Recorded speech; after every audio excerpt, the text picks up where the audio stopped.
TechLand Bangladesh and welcome to the new era of TechLand Bangladesh YouTube channel.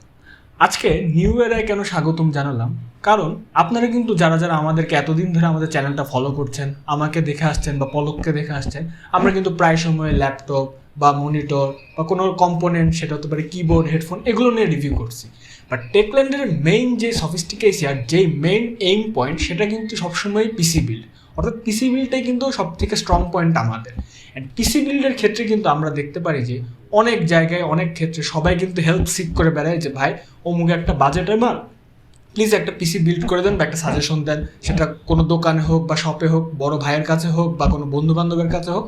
So Techland decision নিল এখন থেকে যে আমরা সপ্তাহে 2 বার বা তার মতো করে একটা পিসি বিল্ড দেওয়ার চেষ্টা করবো স্পেসিফিক বাজেট সেগমেন্টে।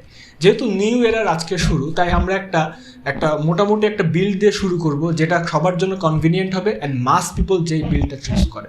সো আজকের ভিডিও টাইটেল অ্যান্ড ভিডিওর সাবজেক্ট হচ্ছে একটা সাব 40K পিসি বিল্ড, অর্থাৎ 40,000 টাকার মধ্যে একটা পিসি বিল্ড, যেটা কিনা কমপ্লিট একটা প্যাকেজ হবে অ্যান্ড যে কাউকে মোটামুটি সার্ভ করতে পারবে। সো চলুন চলে যাক আজকের বিল্ড ভিডিওতে।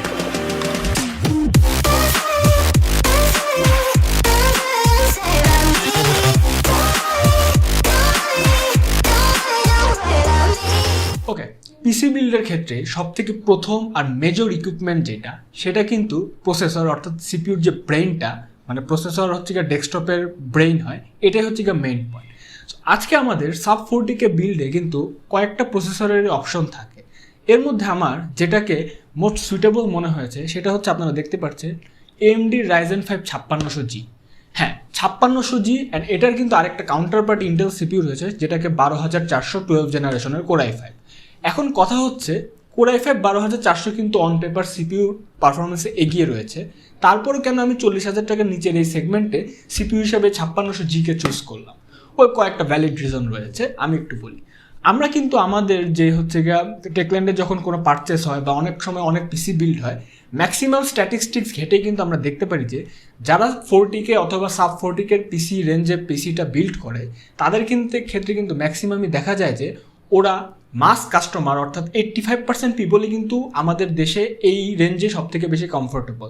তারা কিন্তু পরবর্তীতে গ্রাফিক্স কার্ড কেনার খুব একটা চিন্তা করে না, যদিও গ্রাফিক্স কার্ডের মার্কেট এখন বেশ আনস্টেবল। তারপরে কিন্তু 40K রেঞ্জে কিন্তু সবাই বেশ কমফোর্টেবল হয়।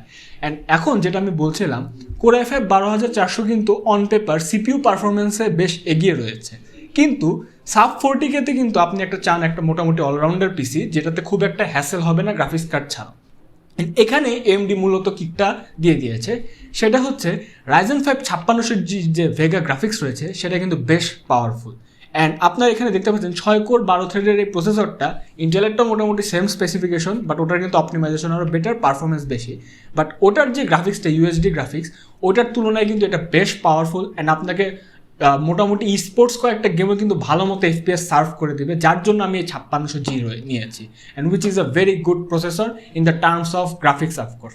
কিন্তু আপনাদের যদি কারো এজেন্ডা থাকে যে আপনারা পরবর্তীতে যে গ্রাফিক্স কার্ড আপগ্রেড করবেন, অ্যান্ড সেটা বেশ বড় মাপের আপগ্রেড হবে যখন দামটা স্টেবল হবে, তাহলে কিন্তু আপনারা 12,400 টাকা 12,400 যে প্রসেসর রয়েছে কোর i5, সেটা নিতে পারেন। দেন আমরা খালি প্রসেসর নিলে তো হবে না, তার সাথে মাদারবোর্ডও লাগবে। আমি এই বিল্ডে যে মাদারবোর্ডটা চুজ করেছি, that's the legendary MSI B450M Mortar Max। এই মাদারবোর্ড নিয়ে আমি আর কি বলবো, একদম খুবই পপুলার একটা মাদারবোর্ড, অ্যান্ড পপুলার হওয়ার পিছিয়ে কিন্তু যথেষ্ট কারণ রয়েছে। এটা কিন্তু ভেরি মাচ স্টেবল একটা মাদারবোর্ড, অ্যান্ড যা ফিচার অফার করছে তার দিক দিয়ে একদম বেস্ট। অ্যান্ড আমরা যদি বিগত 2 বছরের সিনারিওতে দেখতে পারি, প্রায় সময় কিন্তু দেখতে পারছি যে AMD Ryzen 5 3600 অর্থাৎ 3600 যে প্রসেসরটা ছিল, ওটা কিন্তু অনেক সেল হয়েছে, ওটা একদম প্রসেসর অফ দ্য ইয়ার হয়েছে। 2 বছর ধরে যদি ওটা প্রসেসর অফ দ্য ইয়ার হয়ে থাকে, তাহলে আমি বলবো 3 বছর ধরে এটা of course motherboard of the year. And B450M Mortar Max, মানে MSI যে জিনিসটা বানিয়েছে, এইটার আপনি VRM থেকে শুরু করে আপনার যদি PCI এক্সপেনশন স্লট অথবা হচ্ছে গিয়া USB স্লট, পোর্টের IO অপশন যা রয়েছে খুবই ভালো। এটার যারা পুরান মাদারবোর্ডটা রয়েছে তারাও এই প্রসেসর আপগ্রেড করতে পারবেন, জাস্ট বায়োসটা আপডেট করে নিতে হবে। বাট এখন যে ইউনিটগুলো আসে সবগুলো কিন্তু বায়োস আপডেটেড হয়ে আসে, অর্থাৎ আপনি রেডিমেড একদম 5th জেনারেশনের প্রসেসরগুলো পুশ করে দিতে পারবেন এই মাদারবোর্ডে। অ্যান্ড এই মাদারবোর্ড নিয়ে যেমনটা বলছিলাম, এটার ভিআরএম সাপোর্ট কিন্তু খুবই স্টেবল।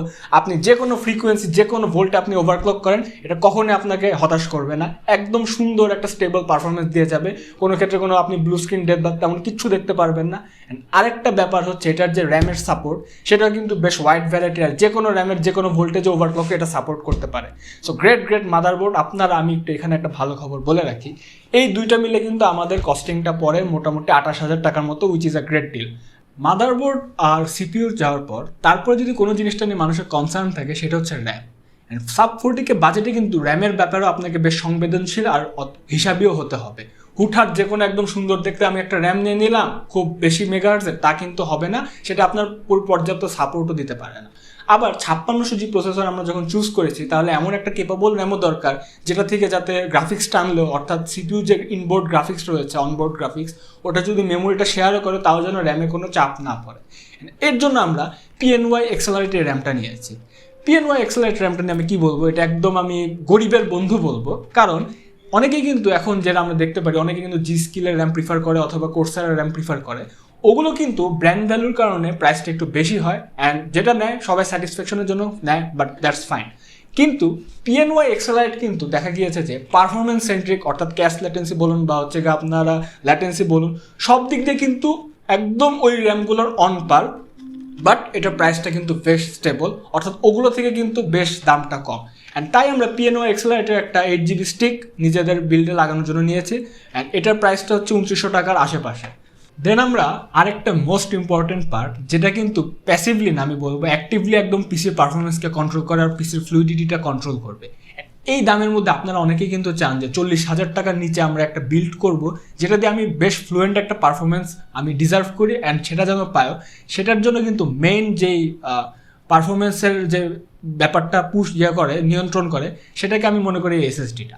এসএসডি কিন্তু খুবই ইম্পর্টেন্ট, অ্যান্ড এর জন্য আমরা একটা বাজেট ফ্রেন্ডলি এসএসডি চুজ করেছি, উইচ ইজ এইচপির X900 M.2 NVMe এসএসডিটা।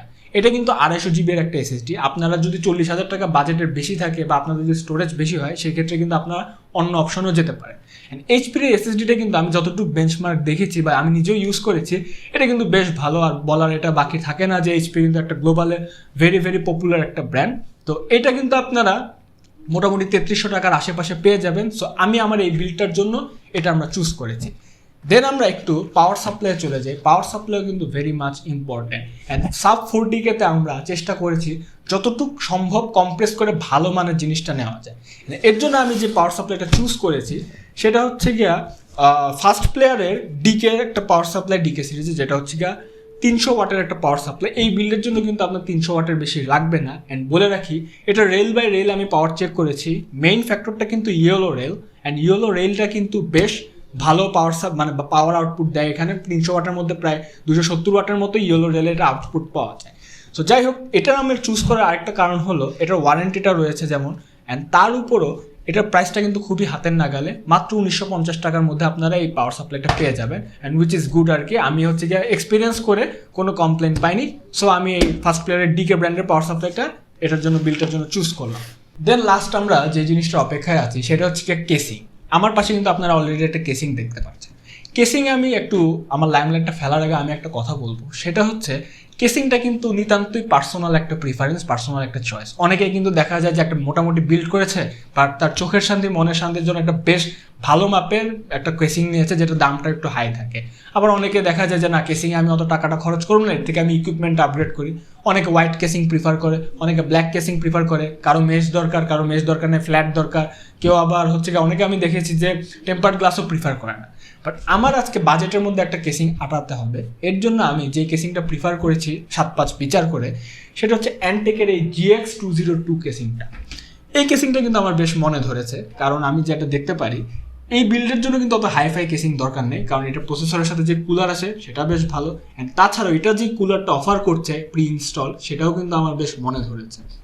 ওয়েল, আমরা যদি এখানে দেখতে পারি এই কেসিংটার সামনে কিন্তু এখানে দুইটা 120 mm এর ফ্যান রয়েছে, উইচ ইজ নাইস। অ্যান্ড এখানে ইউএসবির অপশনও রয়েছে, আপনারা দেখতে পাচ্ছেন। আর তারপরে এখানে ওরা টেম্পার্ড গ্লাস, তো এই বাজেটে অতটা অ্যাফোর্ড করা পসিবল না কোম্পানিগুলোর জন্য, ওরা অ্যাক্রিলিক গ্লাস দিয়ে দিয়েছে, but which is nice aesthetically. এটাকে আমি একটু বলে রাখি, পিছনেও কিন্তু এটার একটা ফ্যান রয়েছে এক্সস্টের, মানে যাতে ইনটেক করতে পারে অ্যান্ড হচ্ছে কি আপনার একটু ভালো এয়ার ফ্লোটা দিতে পারে, কেসিংয়ের মধ্যে মেনটেন করতে পারে। সব মিলে কেসিংটার স্পেসিং আমার পছন্দ হয়েছে, একটু মিনিমালও রয়েছে। উপরে কিন্তু হচ্ছে কি আপনি চাইলে হচ্ছে গিয়ে এখানে 240 mm এর হচ্ছে গিয়ে ফ্যানও লাগাতে পারবেন। রেডিয়েটর লাগানোর অপশন নেই, কারণ হচ্ছে কি এখানে উপরে ফাঁকটা নেই, তো আপনারা যদি চান লাগাতেও পারেন, সমস্যা নেই, বাট দ্যাট ওয়ন্ট হেল্প আর কি। যাই হোক, এই বিলটা আমরা রেডিয়েটরের চিন্তা করি না, এই কেসিংটা আমি নিয়েছি কারণ এটার কিন্তু ফ্যানগুলো রয়েছে, আবার লাইটও জ্বলবে। সব মিলে এই কেসিংটার প্রাইসটা কিন্তু হাতের নাগালের মধ্যে, মাত্র 2200 টাকার মধ্যে। আর আপনার যদি এটা পছন্দ না হয়, আমাদের টেকল্যান্ডে ভ্যালু টপের রয়েছে, অন্যান্য ব্র্যান্ডের রয়েছে, আপনারা কিন্তু নিতে পারেন, কেসিংয়ে কোনো জোর জবরদস্তি নেই। ওকে, সো এই ছিল আমাদের সাব 40K বিল্ড। অ্যান্ড এই টোটাল প্রজেক্টটার কিন্তু কস্ট আছে 38,500 টাকার মধ্যে, বাট ভিডিওর রেফারেন্স দিলে কিন্তু আপনারা টেকল্যান্ডে গেলে 38,000 টাকায় পেয়ে যাবেন। আরেকটা কথা হচ্ছে, উত্তরা ব্রাঞ্চে কিন্তু মোটামুটি সেম কনফিগারেশনের পিসি আপনারা 37,500 টাকায় পেয়ে যাবেন। তবে একটা কশন আর একটা কথা আপনাদের বলে রাখি, পিসির মার্কেটের প্রাইসটা কিন্তু প্রতিদিন আপ ডাউন করে, সো একটু তারতম্য কিন্তু হতে পারে, এটা আমি একটু আপনাদের জানিয়ে রাখলাম।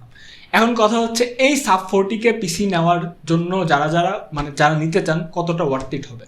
আমি বলবো অবশ্যই ওয়ার্থ ইট হবে। Ryzen 5 5600G'র মতো একটা বেশ কেপাবল একটা প্রসেসর নিচ্ছেন, 6 কোরের একটা ভালো মাদারবোর্ড আপনারা নিচ্ছেন, যাতে স্টেবল ফ্রিকোয়েন্সি মেনটেন করে ভালো একটা পারফরমেন্স দিতে পারে, ভালো একটা র্যাম নিচ্ছেন আপনার বাজেটের মধ্যে। সব দিক দিয়ে যারা মোটামুটি গ্রাফিক্সের কাজ করতে চান বা একটু স্পোর্টস টাইটেলগুলো খেলতে চান মোটামুটি ভালো FPS-এ, তাদের কিন্তু বেশ সুন্দর মতোই সার্ভ করে দেবে। অ্যান্ড এই বিল্ডে কিন্তু আমি কোনো মনিটর অ্যাড করিনি। অ্যান্ড আরেকটা কথা, এটা যেহেতু আমাদের ফার্স্ট যাত্রা আজকে, এই বিলটা আমি আর আপনাদেরকে অ্যাসেম্বল করে শো অফ করে দেখালাম না, কিন্তু আপনারা কিন্তু এই বিলটা আমাদের অফার আকারে টেকল্যান্ডে যে কোনো সময় পেয়ে যাবেন। নেক্সট ভিডিও থেকে কিন্তু আমরা আরও সুন্দর আরও বাজেট সেগমেন্টের মধ্যে বিল নিয়ে আসবো, অ্যান্ড চেষ্টা করবো আপনাদেরকে সাজেশন দেওয়া, অ্যান্ড ভিডিও রেফারেন্স দিলে কিন্তু অবশ্যই একটা ভালো ডিসকাউন্ট আপনারা টেকল্যান্ড থেকে পেয়ে যাবেন বলে আমি আশা করি। তো যাই হোক, আজকে এই পর্যন্তই ছিল, আরও নতুন বাজেট বিল নিয়ে আসবো। সো আজকে যেহেতু বললাম এই পর্যন্তই ছিল, like and subscribe to the channel is a must. ভিডিওটা যদি ভালো লাগে থাকে, আপনারা কিন্তু সাজেশন ভিডিও হিসেবে আপনার ফ্রেন্ডদেরকে দিতে পারেন। সো দেখা হবে অন্য কোনো ভিডিওতে। আমি অনুরাগ, ততদিনের জন্য goodbye, and I will catch you on the next one.